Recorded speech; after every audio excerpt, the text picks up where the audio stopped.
በዚህ ፕሮግራም ላይ የተገኛችሁ የክብር እንግዶቻችን የአማራ ፋኖ ብሔራዊ ኃይል የአማራ ፋኖ አንድነት በጎንደር የሎጂስቲክስ መምሪያ ኃላፊ አርበኛ ሻምበል አምሳሉ፣ የአማራ ፋኖ ብሔራዊ ኃይል የአማራ ፋኖ አንድነት በጎንደር የአደረጃጀት ዘርፍ ኃላፊ አርበኛ ደምሰው፣ እንዲሁም በየደረጃው ያላችሁ የኮር የክፍለ ጦር የብርጌድ አባላት እንዲሁም በየደረጃው ያላችሁ የአድዋ ክፍለ ጦር የንጋት ቆራ ብርጌድ አመራርና አባላት እና የዛሬ ተመራቂዎች እንኳን ለዚህ ቀን በሰላም አደረሳችሁ።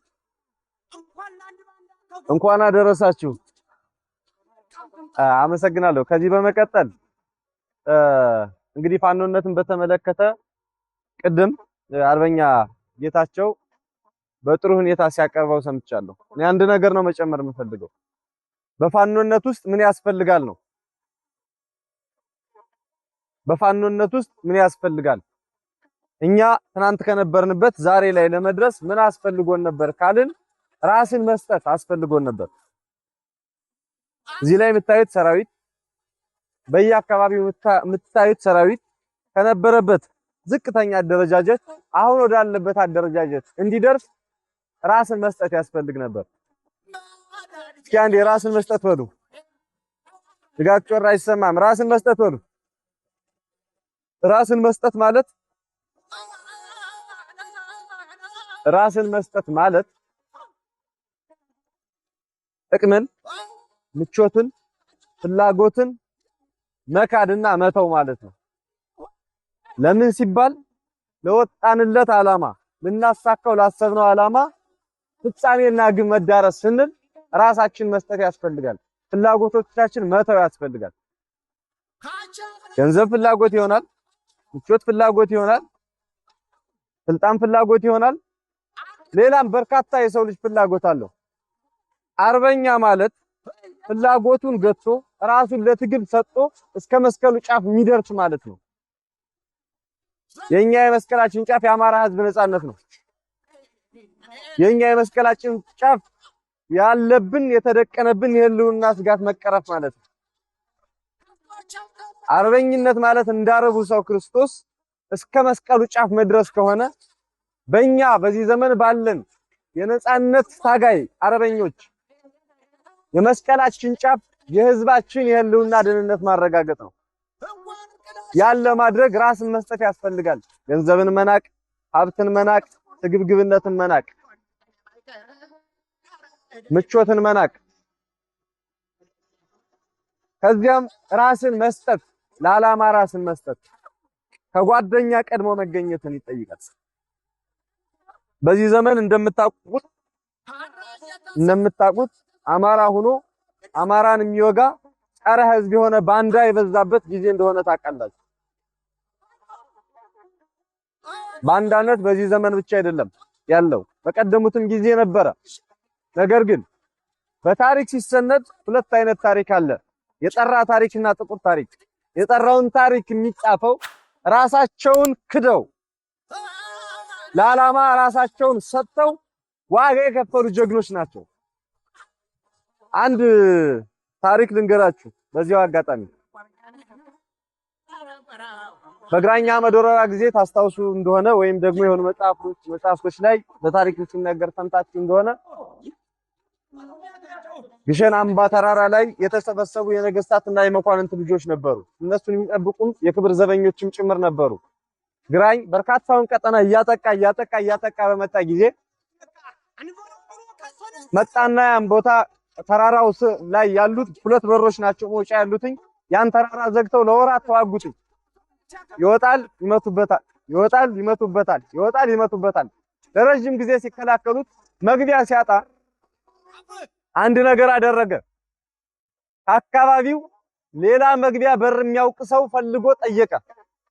1000 ብር እሰጣለሁ አለ። ደበበ የሚባል ኢትዮጵያዊ የሆነ ሰው ለግራኛ አመድ አደረና 1000 ብር ለመቀበል ሲል ከጀርባ በኩል የድብቅ በር መውጫ የሆነችውን ወደ ተራራው መውጫ በር ከፍቶ አሳያቸው። እየመራ ወሰዳቸው። ለአንድ ወር ያክል ተዋግተው በአርበኝነት ተጋድለው ራሳቸውንም ሀገርም ሲጠብቁ የነበሩ ጀግኖችን ራሱ ተሸንፎ ወንድሞች እንዲያሸንፍ ለ1000 ብር ሲል መንገድ እየመራ በተራራ በጀርባ ሰጣቸው።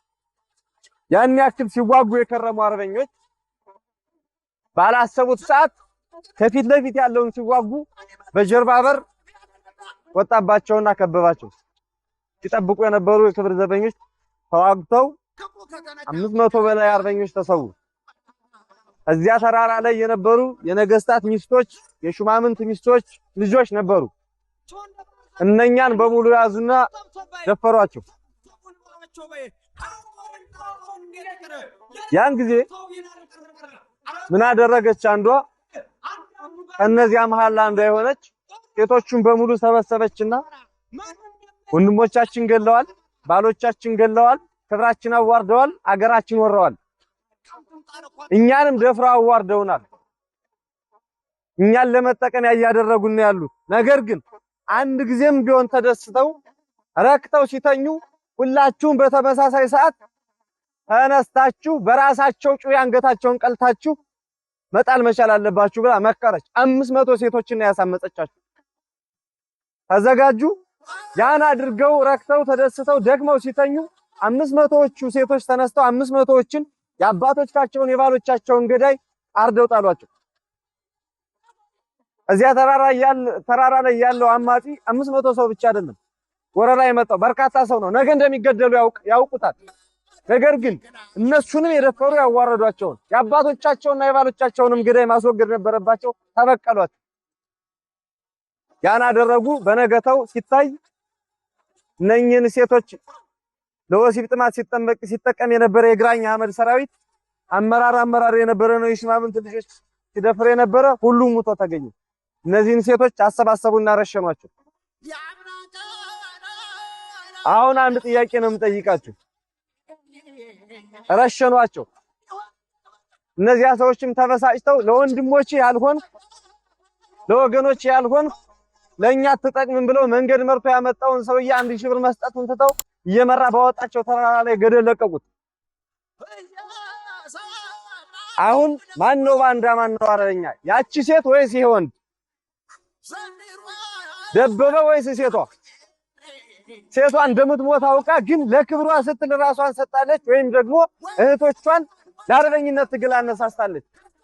የሀገራቸውን ወራሪ ህዝባቸውንም ያንገላታ እነሱንም ክብራቸውን የገፈፈና የደፈራቸውን ተበቅላለች።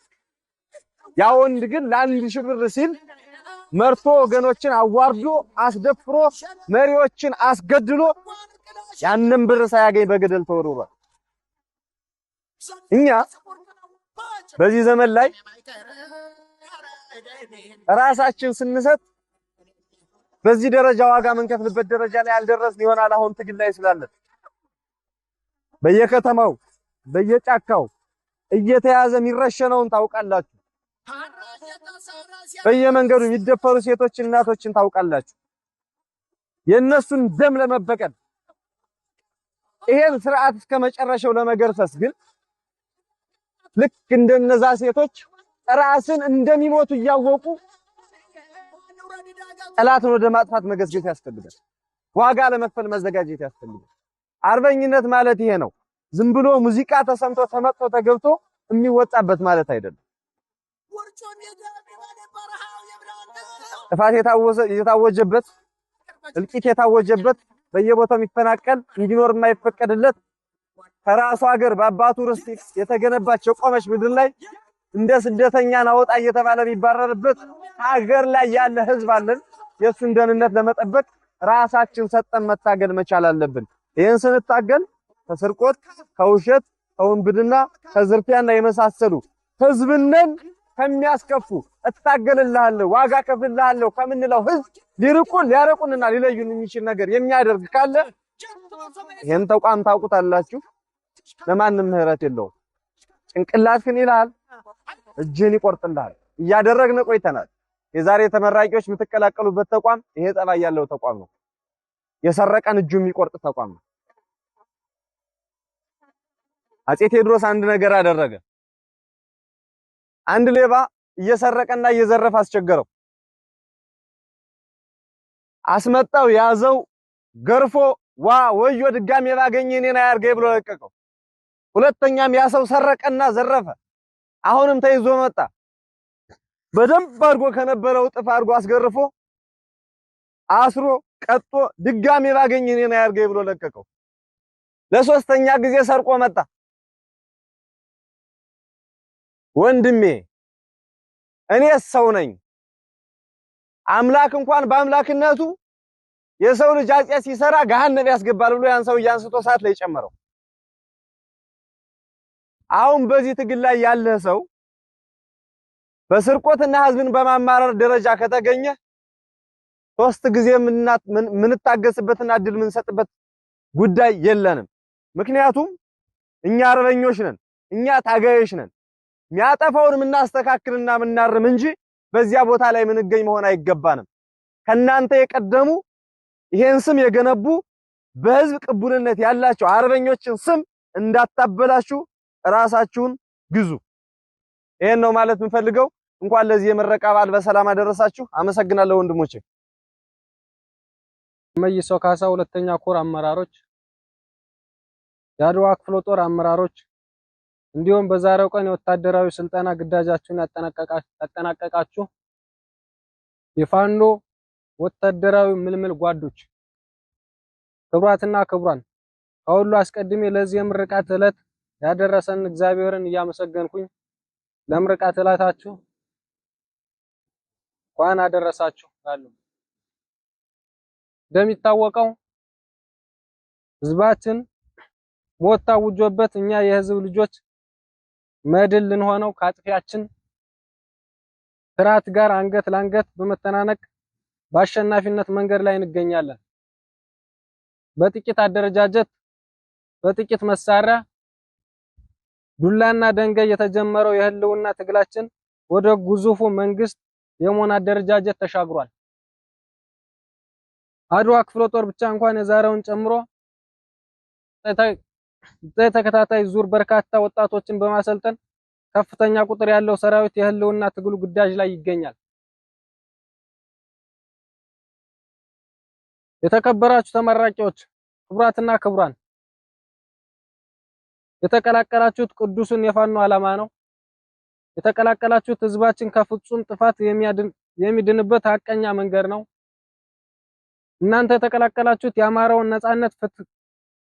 ነጻነት ፍትህና እኩልነት ከማስፈን ህልውናን እስከማረጋገጥ የተሻገረ ተልእኮን ልትከውኑ መሆኑ ሲታሰብ እድለኞች መሆናችሁ ያሳያል።